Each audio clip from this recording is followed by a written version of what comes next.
പ്രിയരെ നമസ്കാരം. ശിവപുരാണത്തിന്റെ 10ാം ദൃശ്യ ശ്രവ്യ വിരുന്നിലേക്ക് മാന്യ സുഹൃത്തുക്കൾക്ക് ഹൃദ്യമായ സ്വാഗതം.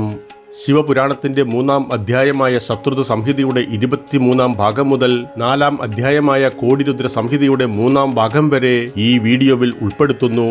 23ാം ഭാഗത്തിൽ വൃതാസുര വധത്തെക്കുറിച്ചാണ് പ്രതിപാദിക്കുന്നത്.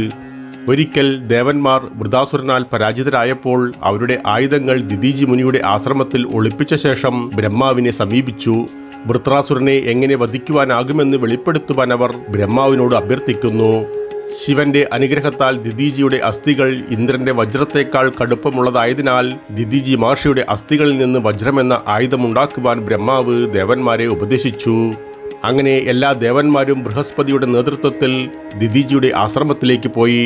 അവരെ കണ്ട ദിതീജി അവരുടെ ആഗമനോദ്ദേശത്തെക്കുറിച്ച് അന്വേഷിക്കവേ ഒരു ആയുധം നിർമ്മിക്കുവാനായി അദ്ദേഹത്തിന്റെ അസ്ഥികൾ അവർ ആവശ്യപ്പെട്ടു.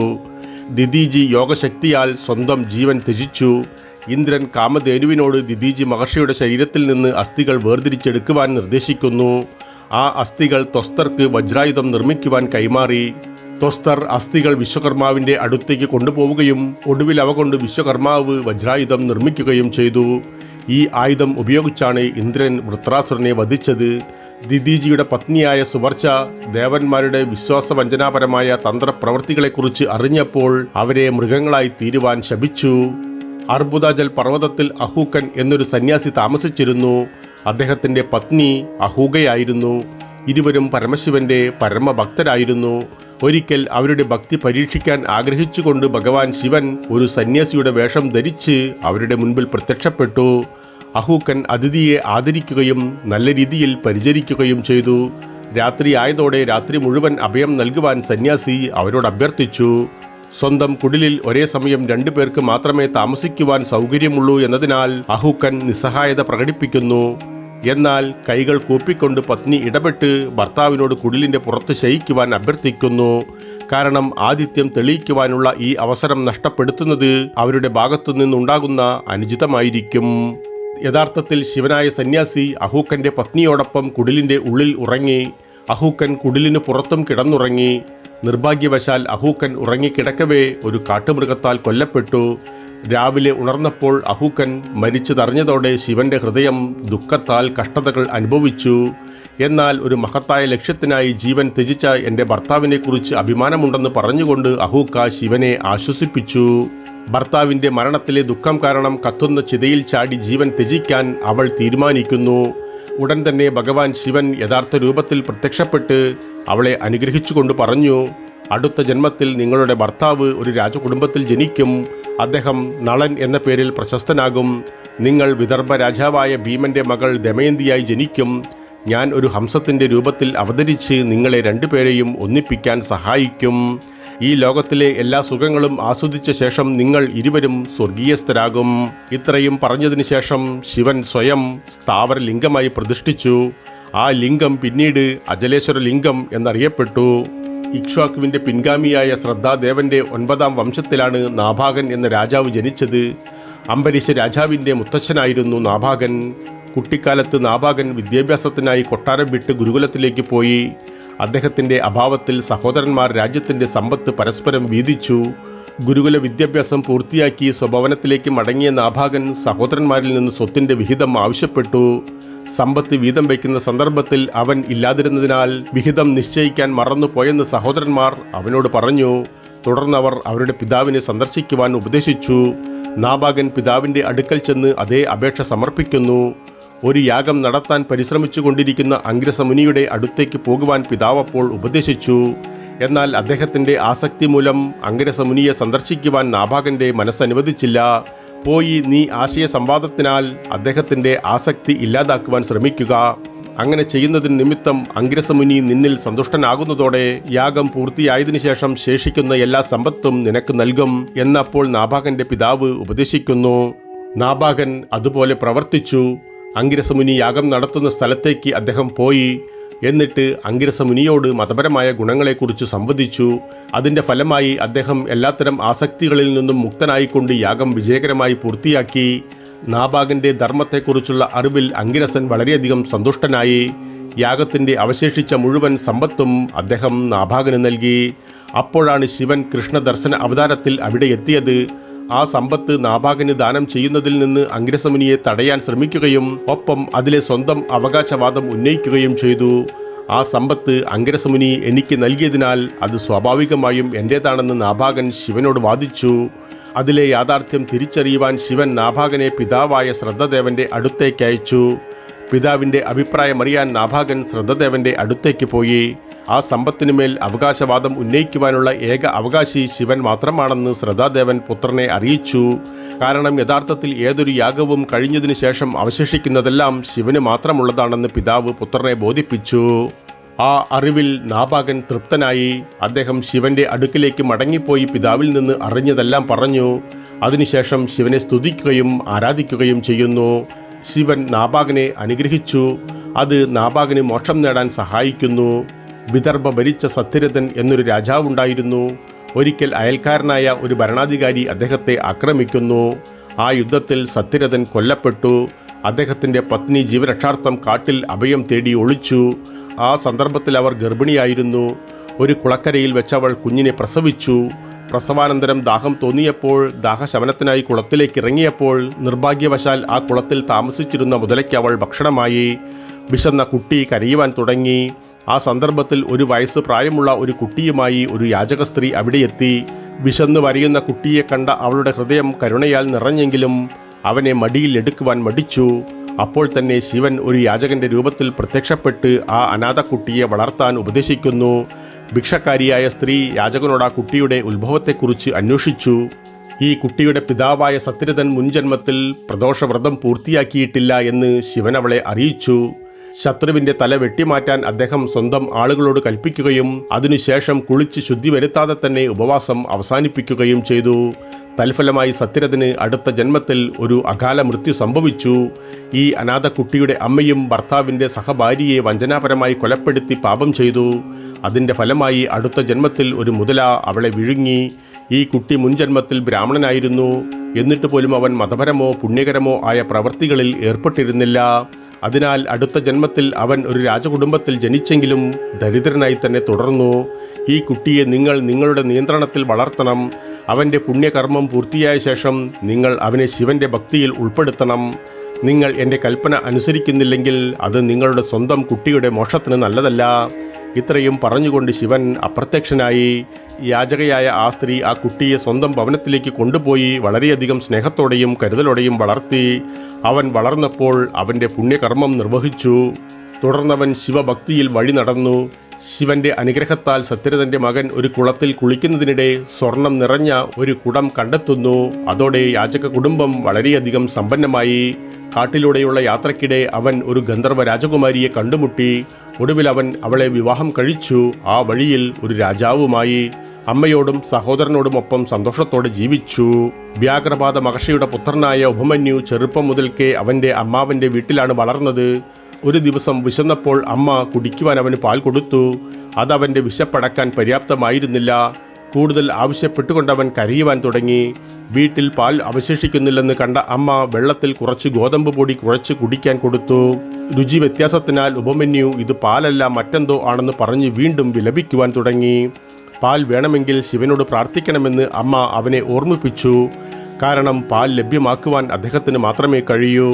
ഉപമന്യു ഹിമാലയത്തിലേക്ക് പോയി ശിവനെ പ്രീതിപ്പെടുത്തുവാനായി തപസ് ചെയ്യുവാൻ തുടങ്ങി. ഓം നമശിവായ എന്ന മന്ത്രം നിരന്തരമായി ജപിച്ചുകൊണ്ടിരുന്നു. അവൻ്റെ തപസ്സിൽ നിന്ന് 3 ലോകങ്ങളെയും ചുട്ടരിക്കുന്ന ചൂട് ഉത്ഭവിക്കുവാൻ തുടങ്ങി. അവൻ്റെ ഭക്തി പരീക്ഷിക്കുന്നതിനായി ശിവൻ ഇന്ദ്രനായും പാർവതീദേവി ഇന്ദ്രാണിയായും വേഷം മാറി പ്രത്യക്ഷപ്പെട്ടു. ഇരുവരും ഉപമന്യുവിനോട് തപസ് അവസാനിപ്പിക്കുവാൻ ആവശ്യപ്പെടുന്നു.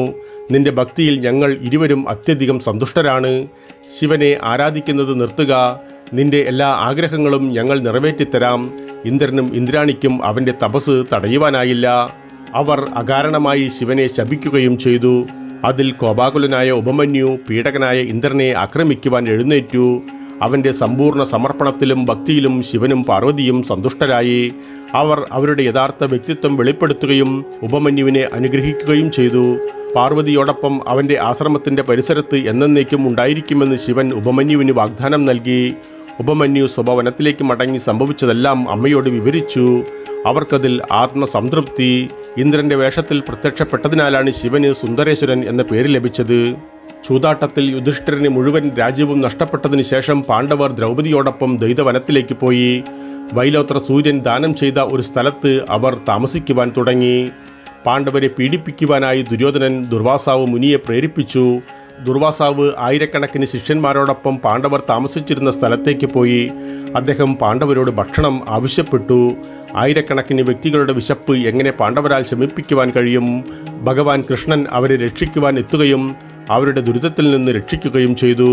തൽഫലമായി ദുർവാസാവ് മഹർഷിയും ശിഷ്യന്മാരും സംതൃപ്തരായി മടങ്ങി. ഭഗവാൻ കൃഷ്ണൻ പാണ്ഡവരോട് ശിവനെ ആരാധിക്കുവാൻ ഉപദേശിച്ചു. എന്നാൽ അവർ ആ ഉപദേശം അവഗണിക്കുന്നു. തൽഫലമായി അവരുടെ കഷ്ടപ്പാടുകൾ വർദ്ധിച്ചു. ഒരു ദിവസം വ്യാസൻ അവരുടെ അടുക്കലെത്തി. പാണ്ഡവർ അദ്ദേഹത്തെ ആവേശകരമായി സ്വീകരിച്ചു. പാണ്ഡവരിൽ ഏറ്റവും കഴിവുറ്റവനാണ് അർജുനൻ എന്ന് തിരിച്ചറിഞ്ഞ വ്യാസൻ അവന് പാർത്ഥിവ ആരാധന നടത്തേണ്ട രീതി പഠിപ്പിച്ചു കൊടുത്തു. പിന്നീട് അർജുനൻ തപസ്സിലൂടെ ഇന്ദ്രനെ പ്രീതിപ്പെടുത്തുവാൻ ഇന്ദ്രഗിയിൽ പർവ്വതത്തിലേക്ക് പോയി. സദ്ഗുണത്തിലും ധർമ്മനിഷ്ഠയിലും ഉറച്ചു നിൽക്കുവാൻ യുധിഷ്ഠിരനോട് വ്യാസമുനി ഉപദേശിച്ചു. അർജുനന്റെ തപസ്സിൽ നിന്ന് ഉത്ഭവിച്ച താപം വളരെ വലുതായിരുന്നു. 3 ലോകങ്ങളിലെയും എല്ലാ ജീവജാലങ്ങൾക്കും അതിൻ്റെ പൊള്ളുന്ന ചൂട് താങ്ങാൻ കഴിഞ്ഞില്ല. 3 ലോകങ്ങളിലെയും ജീവജാലങ്ങൾ സംയുക്തരായി ഇന്ദ്രന്റെ സഹായം തേടി ഇന്ദ്രപുരിയിലേക്ക് പോയി. ഒരു ബ്രഹ്മചാരിയുടെ വേഷത്തിൽ ഇന്ദ്രൻ അർജുനന്റെ അടുത്ത് വന്ന് എന്തിനാണ് ഈ തപസ് ചെയ്യുന്നതെന്ന് അന്വേഷിച്ചു. കൗരവരെ പരാജയപ്പെടുത്തുവാൻ ആഗ്രഹിക്കുന്നു എന്നവർ ഉത്തരം നൽകി. അശ്വത്ഥമാവ് ശിവന്റെ ഭാഗികമായ അവതാരമായതിനാൽ കൗരവരുടെ മേൽ വിജയം നേടുവാൻ നിനക്ക് കഴിയില്ലെന്ന് ഇന്ദ്രൻ അർജുനനോട് പറയുന്നു. ഒപ്പം തന്നെ ശിവനെ പ്രീതിപ്പെടുത്തുവാൻ ഇന്ദ്രൻ അർജുനനെ ഉപദേശിച്ചു. അങ്ങനെ നിന്റെ ആഗ്രഹങ്ങൾ സഫലമാകും. ഇന്ദ്രൻ അദ്ദേഹത്തിൻ്റെ സ്വന്തം ചില ആളുകളെ അർജുനന്റെ സുരക്ഷാ ജോലി ഏൽപ്പിച്ച് സ്വന്തം വാസസ്ഥലത്തേക്ക് മടങ്ങി. ശിവനെ പ്രീതിപ്പെടുത്തുവാനായി അർജുനൻ തപസ് ആരംഭിച്ചു. ഏകപാദത്തിൽ നിന്നുകൊണ്ട് ജ്വലിക്കുന്ന സൂര്യനിൽ ദൃഷ്ടി കേന്ദ്രീകരിച്ച് അർജുനൻ ഒരു വലിയ തപസ് ചെയ്തു. ആ തപസ്സിൽ ദേവന്മാർ ആകൃഷ്ടരായി. അവർ ശിവന്റെ അടുത്തേക്ക് പോയി അർജുനനെ അനുഗ്രഹിക്കണമെന്ന് അപേക്ഷിച്ചു. ശിവൻ അവരുടെ അപേക്ഷ സ്വീകരിക്കുന്നു. ദുര്യോധനൻ മൂകൻ എന്ന രാക്ഷസനെ അർജുനനെ കൊല്ലാൻ അയച്ചു. മൂകൻ ഒരു പന്നിയുടെ വേഷം പൂണ്ടു. അർജുനൻ ധ്യാനത്തിൽ മുഴുകിയിരിക്കവേ പെട്ടെന്ന് ഒരു വലിയ ശബ്ദം കേട്ട് അവൻ്റെ ഏകാഗ്രത തകർന്നു. അവൻ കണ്ണുകൾ തുറന്നപ്പോൾ കിരാതരുടെ ഒരു സംഘം മൂകനെ പിന്തുടരുന്നത് കണ്ടു. വാസ്തവത്തിൽ കിരാതന്റെ വേഷത്തിൽ പ്രത്യക്ഷപ്പെട്ടത് സാക്ഷാൽ ശിവൻ തന്നെയായിരുന്നു. അർജുനനും ശിവനും ഒരേ സമയം അമ്പുകൾ കൊണ്ട് പന്നിയെ ആക്രമിച്ചു. തൽഫലമായി പന്നി കൊല്ലപ്പെട്ടു. ശിവൻ സ്വന്തം ഗണങ്ങളെ എയ്ത അമ്പെടുത്ത് തിരികെ വരാൻ പറഞ്ഞയച്ചു. അതുപോലെ അമ്പെടുക്കുവാനായി ചത്ത പന്നിയുടെ അടുത്തേക്ക് അർജുനനും നീങ്ങി. അർജുനൻ സ്വന്തം അമ്പ് നിലത്ത് കിടക്കുന്നത് കണ്ട് അവനതെടുത്തു. അപ്പോൾ തന്നെ ഗണങ്ങൾ അവിടെയെത്തി ആ അമ്പ് ഞങ്ങളുടെ യജമാനൻ്റേതാണെന്നതിനാൽ അത് തിരികെ നൽകാൻ ആവശ്യപ്പെട്ടു. എന്നാൽ അർജുനൻ സ്വന്തം അമ്പ് വിട്ടുകൊടുക്കുവാൻ വിസമ്മതിക്കുന്നു. ഒപ്പം തന്നെ അവരുടെ യജമാനനോട് എൻ്റെ വെല്ലുവിളി അറിയിക്കുവാൻ ഗണങ്ങളോട് ആവശ്യപ്പെട്ടു. ഗണങ്ങൾ ശിവന്റെ അടുത്തേക്ക് മടങ്ങിപ്പോയി നടന്നത് വിവരിച്ചു. ഭഗവാൻ ശിവൻ അർജുനന്റെ വെല്ലുവിളി സ്വീകരിച്ച് അവനോട് യുദ്ധം ചെയ്യാൻ തയ്യാറായി. അദ്ദേഹത്തിൻ്റെ ഗണങ്ങളും ഒപ്പം ചേർന്നു. അർജുനൻ ശിവന്റെ എല്ലാ ഗണങ്ങളെയും പരാജയപ്പെടുത്തി. ഒടുവിൽ ഭഗവാൻ ശിവൻ അദ്ദേഹവുമായി ഒരു ദ്വന്ദ്വ യുദ്ധം നടത്താൻ മുൻപോട്ട് വന്നു. അർജുനന്റെ വീര്യത്തിൽ ശിവൻ വളരെയധികം ആകൃഷ്ടനാകുന്നു. അപ്പോൾ ശിവൻ അദ്ദേഹത്തിൻ്റെ യഥാർത്ഥ വ്യക്തിത്വം വെളിപ്പെടുത്തി. ഭഗവാൻ ശിവനുമായി യുദ്ധം ചെയ്യേണ്ടി വന്നതിൽ അർജുനൻ അത്യധികം ലജ്ജിച്ചു. ഭഗവാൻ ശിവൻ അവനെ ആശ്വസിപ്പിക്കുകയും സ്വന്തം ആയുധമായ പാശുപതം അർജുനന് നൽകുകയും ചെയ്യുന്നു. പ്രിയരെ, ശത്രുത സംഹിതയുടെ 32-ാം ഭാഗത്തിൽ 12 ജ്യോതിർലിംഗങ്ങളെക്കുറിച്ച് പ്രതിപാദിക്കുന്നു. 12 ജ്യോതിർലിംഗങ്ങളെക്കുറിച്ച് വിവരിച്ചുകൊണ്ട് സുതൻ മുനിമാരോട് പറഞ്ഞു: സൗരാഷ്ട്രയിലെ സോമനാഥ്, ശ്രീശൈലത്തിലെ മല്ലികാർജുനൻ, ഉജ്ജയിനിയിലെ മഹാകാലൻ, ഓംകാരത്തിലെ അമരേശ്വരൻ, ഹിമാലയത്തിലെ കേദാർനാഥൻ, ഭീമ നദിക്കരയിലെ ഭീമശങ്കരൻ, വാരാണസിയിലെ വിശ്വനാഥൻ, ഗൗതമി നദീതീരത്തുള്ള ത്രയംബകേശ്വരൻ, ചിതഭൂമിയിലെ ബൈദ്യനാഥൻ, ദാരുകൻ ദ്വാരികയ്ക്കും ബേദ് ദ്വാരികയ്ക്കും ഇടയിൽ സ്ഥിതി ചെയ്യുന്ന നാഗേശൻ, ബേദ് ബന്ദിലെ രാമേശ്വരം, ശിവാലയത്തിലെ ദുഷ്മേശൻ എന്നിവയാണ് 12 ജ്യോതിർലിംഗങ്ങൾ. ഇപ്പറഞ്ഞ 12 ജ്യോതിർലിംഗങ്ങളെ വളരെയധികം പവിത്രമായി കണക്കാക്കപ്പെടുന്നു. ഈ 12 സ്ഥലങ്ങളിൽ ഏതെങ്കിലും ഒന്ന് സന്ദർശിച്ച് ആരാധന നടത്തുന്ന ഒരു ഭക്തന്റെ എല്ലാ ആഗ്രഹങ്ങളും സഫലമാകുന്നു. ഈ 12 ജ്യോതിർലിംഗങ്ങളിൽ സോമനാഥ ജ്യോതിർലിംഗം ചന്ദ്രന്റെ ദുഃഖങ്ങളെ നശിപ്പിക്കുമെന്ന് വിശ്വസിക്കപ്പെടുന്നു. ഈ ജ്യോതിർലിംഗത്തെ ആരാധിക്കുന്ന ഒരു ഭക്തൻ കുഷ്ഠം പോലുള്ള ഭേദമാക്കുവാനാവാത്ത രോഗങ്ങളിൽ നിന്ന് മുക്തനാവുകയും എല്ലാത്തരം ലൗകിക സുഖങ്ങളും ആസ്വദിക്കുകയും മോക്ഷം നേടുകയും ചെയ്യുന്നു. അതുപോലെ മല്ലികാർജുനനെ ദർശിക്കുന്നത് ഒരു ഭക്തന്റെ എല്ലാ ആഗ്രഹങ്ങളും നിറവേറുവാൻ സഹായിക്കുന്നു. ഉജ്ജയിനിയിലെ മഹാകാല ദർശനം നടത്തുന്നത് ഒരു ഭക്തന്റെ എല്ലാ ആഗ്രഹങ്ങളും നിറവേറാനും മോക്ഷം നേടാനും സഹായിക്കുന്നു. അതുപോലെ ഭക്തൻ ഓംകാരലിംഗത്തിൻ്റെ വിഗ്രഹത്തിൽ സ്പർശിച്ചാൽ മാത്രം അയാൾക്ക് ആഗ്രഹിച്ച ഫലം ലഭിക്കും. ഹിമാലയത്തിൽ സ്ഥിതി ചെയ്യുന്ന കേദാർലിംഗം വളരെ പവിത്രമായി കണക്കാക്കപ്പെടുന്നു. ഭീമനെ കൊല്ലുവാൻ വേണ്ടി ശിവന്റെ 6ാമത്തെ അവതാരമായി ഭീമശങ്കരൻ അവതരിച്ചു. ആസാമിലെ കാമരൂപ എന്ന സ്ഥലത്താണ് ശിവന്റെ ഈ അവതാരം സ്ഥിതി ചെയ്യുന്നത്. ശിവന്റെ 7ാമത്തെ അവതാരമാണ് കാശിയിലെ വിശ്വനാഥൻ. ഈ ജ്യോതിർലിംഗം വളരെ പവിത്രമായും മനുഷ്യന്റെ എല്ലാ ആഗ്രഹങ്ങളും നിറവേറ്റുന്നതായും കണക്കാക്കപ്പെടുന്നു. ഗൗതമ മഹർഷിയുടെ അഭ്യർത്ഥന പ്രകാരം ഭഗവാൻ ശിവൻ ഗൗതമി നദിയുടെ തീരത്ത് 8ാമത്തെ അവതാരമെടുത്തു. ഈ ജ്യോതിർലിംഗവും വളരെ പവിത്രമായി കണക്കാക്കപ്പെടുന്നു. കൂടാതെ ഒരു മനുഷ്യന്റെ എല്ലാ ആഗ്രഹങ്ങളും നിറവേറ്റുന്നവയുമാണ്. ബീഹാറിലെ ദിയോഗറിൽ ബൈദ്യനാഥനായി ശിവന്റെ 9ാമത്തെ അവതാരമുണ്ടായി. രാക്ഷസ രാജാവായ രാവണനാണ് ഈ ജ്യോതിർലിംഗം സ്ഥാപിച്ചത്. ഈ ജ്യോതിർലിംഗത്തെ ആരാധിക്കുന്ന ഒരു ഭക്തന്റെ എല്ലാ ആഗ്രഹങ്ങളും സഫലീകരിക്കപ്പെടുന്നു. ഇക്കാരണത്താൽ ഇത് കാമനലിംഗം എന്നും അറിയപ്പെടുന്നു. ഹൈന്ദവ പഞ്ചാംഗമനുസരിച്ച് ശ്രാവണം അതായത് കർക്കടകം, ഭദ്രപാദം അതായത് ചിങ്ങമാസങ്ങളിൽ ഭക്തർ സുൽത്താൻഗഞ്ചിൽ നിന്ന് ഗംഗാജലവും ബൈദ്യനാഥന്റെ വിഗ്രഹവും കൊണ്ടുപോകുന്നു. ദാരിക വനത്തിൽ താമസിച്ചിരുന്ന ദാരികൻ എന്ന അസുരനെ കൊല്ലുവാൻ ശിവൻ 10ാമത്തെ അവതാരം സ്വീകരിച്ചു. നാഗേശനെ ആരാധിക്കുന്ന ഒരു ഭക്തന് ഒരിക്കലും ഒരു ദുരന്തവും നേരിടേണ്ടി വരില്ല. ശിവന്റെ 11ാമത്തെ അവതാരം രാമേശ്വരലിംഗമായിരുന്നു. സമുദ്രത്തിന് മുകളിലൂടെ ഒരു പാലത്തിൻ്റെ നിർമ്മാണം നടന്നുകൊണ്ടിരിക്കുമ്പോൾ ശ്രീരാമൻ ഈ ലിംഗം സ്ഥാപിച്ചു. ഈ ജ്യോതിർലിംഗ ദർശനം നടത്തുന്നത് ലൗകിക സുഖങ്ങളും മോക്ഷവും നൽകുന്നു. സുമേധന്റെ പത്നിയായ ദുഷ്മയുടെ പ്രീതിക്ക് ശേഷമാണ് ശിവൻ ധൂമേശ്വരൻ എന്ന 12ാമത്തെ അവതാരം സ്വീകരിച്ചത്. ഈ ജ്യോതിർലിംഗ ദർശനം ഒരു ഭക്തനെ എല്ലാ ആഗ്രഹങ്ങളും നിറവേറാൻ സഹായിക്കുന്നു. ഈ 12 ജ്യോതിർലിംഗങ്ങളും വളരെ പവിത്രമാണ്. ഭക്തർക്ക് പൂർണ്ണമായ വിജയം നൽകുന്നു. പ്രിയരെ, ശിവപുരാണത്തിൻ്റെ 3ാം അധ്യായമായ ശത്രുത സംഹിതയ്ക്ക് ശേഷം 4ാം അധ്യായമായ കോടിരുദ്ര സംഹിതയിലേക്ക് പ്രവേശിക്കുകയാണ്. കോടിരുദ്ര സംഹിതയിൽ 28 വിഭാഗങ്ങളുണ്ട്. അതിലെ ആദ്യ ഭാഗത്തിൽ ഉപലിംഗങ്ങളുടെ മഹത്വത്തെക്കുറിച്ച് പ്രതിപാദിക്കുന്നു. 12 ജ്യോതിർലിംഗങ്ങളെക്കുറിച്ച് വിവരിച്ച ശേഷം അവയിൽ നിന്ന് ഉത്ഭവിക്കുന്ന ഉപലിംഗങ്ങളെക്കുറിച്ചും സുതൻ പരാമർശിച്ചു. ഭൂമി സമുദ്രവുമായി സംഗമിക്കുന്ന സ്ഥലത്താണ് സോമേശ്വരൻ എന്ന ഉപലിംഗം സ്ഥിതി ചെയ്യുന്നത്. ഈ ഉപലിംഗം അന്തകേശൻ എന്നും അറിയപ്പെടുന്നു. മല്ലികാർജുനനിൽ നിന്നും ഉത്ഭവിച്ച ഉപലിംഗം രുദ്രേശ്വരൻ എന്ന പേരിലാണ് അറിയപ്പെടുന്നത്. അതുപോലെ മഹാകാൽ ജ്യോതിർലിംഗത്തിൽ നിന്ന് ഉത്ഭവിച്ച ഉപലിംഗം ദുഗ്ധേശ്വർ എന്ന് അറിയപ്പെടുന്നു. ഓംകാര ജ്യോതിർലിംഗത്തിൽ പ്രത്യക്ഷപ്പെട്ട ഉപലിംഗം കർമ്മദേശ്വരൻ എന്നറിയപ്പെടുന്നു. കേദാരേശ്വരൻ ജ്യോതിർലിംഗത്തിൽ നിന്ന് പ്രത്യക്ഷപ്പെടുന്ന ഉപലിംഗം ഭൂതേശ്വരൻ എന്നറിയപ്പെടുന്നു. ഇത് യമുന നദിയുടെ തീരത്താണ് സ്ഥിതി ചെയ്യുന്നത്. ഭീമശങ്കർ ജ്യോതിർലിംഗത്തിൽ നിന്ന് പ്രകടമാകുന്ന ഉപലിംഗം ഭീമേശ്വരൻ എന്നാണ് അറിയപ്പെടുന്നത്. നാഗേശ്വരൻ, രാമേശ്വരൻ, ദുഷ്മേശ്വരൻ തുടങ്ങിയ ജ്യോതിർലിംഗങ്ങളിൽ നിന്ന് പ്രകടമാകുന്ന ഉപലിംഗങ്ങൾ യഥാക്രമം ഭൂതേശ്വരൻ, ഗുപ്തേശ്വരൻ, വ്യാഘ്രേശ്വരൻ എന്നിങ്ങനെ അറിയപ്പെടുന്നു. ഈ 12 ഉപലിംഗങ്ങളും വളരെ പവിത്രമായി കണക്കാക്കപ്പെടുന്നു. ഈ ഉപലിംഗങ്ങളുടെ ദർശനം നടത്തുന്ന ഒരു ഭക്തൻ തൻ്റെ എല്ലാ പാപങ്ങളിൽ നിന്നും മോചനം നേടുന്നു. ഈ 12 ജ്യോതിർലിംഗങ്ങളും ഉപലിംഗങ്ങളും കൂടാതെ മതപരമായ പ്രാധാന്യമുള്ള മറ്റ് നിരവധി ലിംഗങ്ങളുമുണ്ട്. അവ കൃതികവാസേശ്വരൻ, തിൽമന്ദേശ്വരൻ, ഭൂതേശ്വരൻ, ബഡുകേശ്വരൻ, പുരേശ്വരൻ, സിദ്ധനാഥേശ്വരൻ, ശൃംഗേശ്വരൻ, ഗോപേശ്വരൻ, രംഗേശ്വരൻ, രാമേശ്വരൻ, അധീശ്വരൻ, മഹാബെല്ലിംഗ കാമേശ്വരൻ, ഗണേശ്വരൻ, ശുക്രേശ്വരൻ, ചന്ദ്രശേഖരൻ, ഋഷീശ്വർ, ലളിതേശ്വരൻ, പശുപതീശ്വരൻ അഥവാ പശുപതിനാഥ്, കുംതിനാഥ്, അന്തകേശ്വരൻ എന്നിവയാണ്. പ്രിയരെ, കോടി രുദ്ര സംഹിതയുടെ 2ാം ഭാഗം അത്രിയുടെയും അനസൂയയുടെയും തപസ്സിനെക്കുറിച്ച് വിവരിക്കുന്നു. ചിത്രകൂട പർവ്വതത്തിനടുത്തുള്ള കാമതവനത്തിൽ അത്രിമുനിയും പത്നി അനസൂയയും തപസ് അനുഷ്ഠിക്കുകയായിരുന്നു. ഒരിക്കൽ വർഷങ്ങളോളം മഴ ലഭിച്ചില്ല.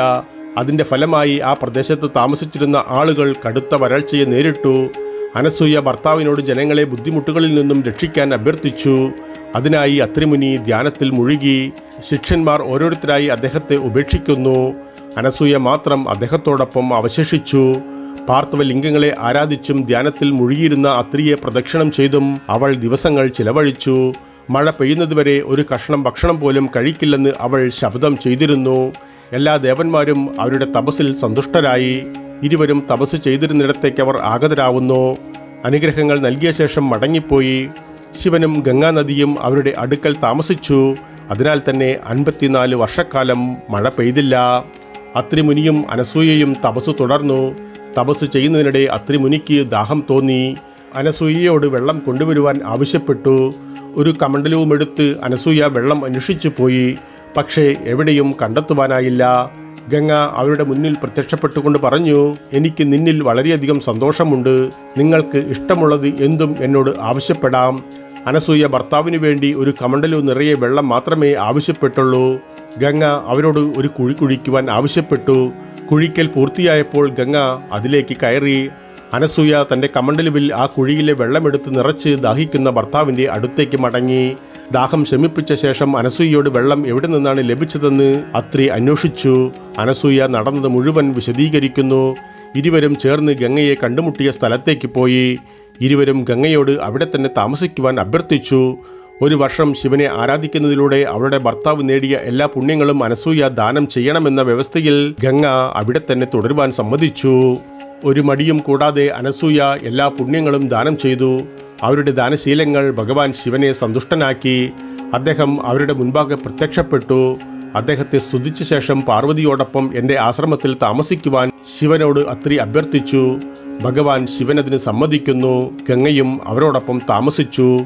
പിന്നീട് അത്രി ഒരു വലിയ യാഗം നടത്തി. യാഗാവസാനം കനത്ത മഴ പെയ്തു. അങ്ങനെ അത്രി കഠിനമായ തപസ്സിലൂടെ വരൾച്ചയുടെ ഘട്ടം അവസാനിപ്പിച്ചു. അനസൂയ കുഴിച്ച അതേ കുഴിയിൽ നിന്നുമാണ് മന്ദാകിനി നദി ഒഴുകുന്നത്.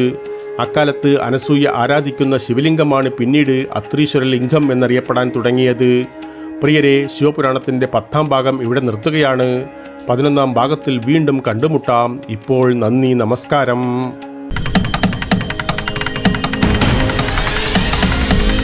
പ്രിയരെ, വീഡിയോ കാണുന്നതോടൊപ്പം ചാനൽ വരിക്കാരാകുവാനും അറിയിപ്പുകൾ ലഭിക്കുന്നതിനായി കുടമണി ചിഹ്നം പ്രവർത്തനക്ഷമമാക്കുവാനും ഈ കഥയിൽ നിങ്ങൾ തൃപ്തരാണെങ്കിൽ നിങ്ങളുടെ ഇഷ്ടം അറിയിക്കുവാനും മറ്റുള്ളവരുമായി പങ്കുവയ്ക്കുവാനും മറക്കരുത് പ്രിയ സുഹൃത്തുക്കളെ.